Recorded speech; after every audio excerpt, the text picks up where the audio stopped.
अनेक नाटक आणि मालिकांमधून आपल्या अभिनयाने आजही प्रेक्षकांच्या मनावर राज्य करणारी अभिनेत्री रुजुता देशमुख. आता रुजुताची लेक साजिरीने देखील सिनेसृष्टीत पदार्पण केले. साजिरी याआधी नाटक आणि एकांकिकांमध्ये दिसून आली होती.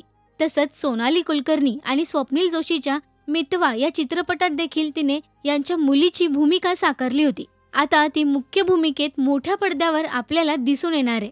साजिरीने मुंबईतील रुईया कॉलेजमधून तिचं शिक्षण पूर्ण केले.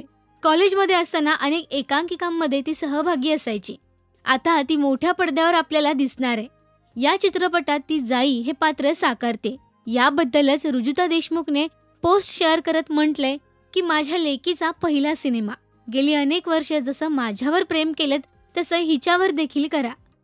साजिरीला अभिनयाचा वारसा तिला आई वडिलांकडूनच मिळालाय.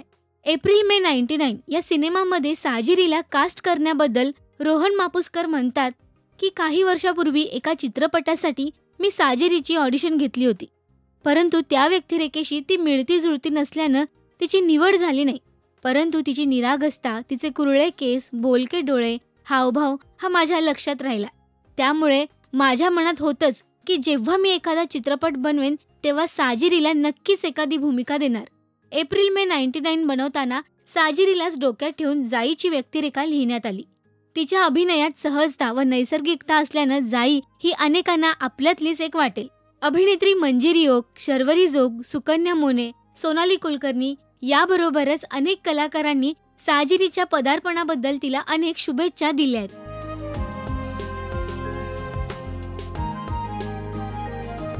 अभिनेत्री रुजुता देशमुख सध्या स्टार प्रवाहावरील लग्नानंतर होईलच प्रेम या मालिकेमध्ये आपल्याला दिसतात. साजिरीला मोठ्या पडद्यावर पाहायला तुम्ही उत्सुक आहात का हे आम्हाला कमेंटमध्ये नक्की कळवा.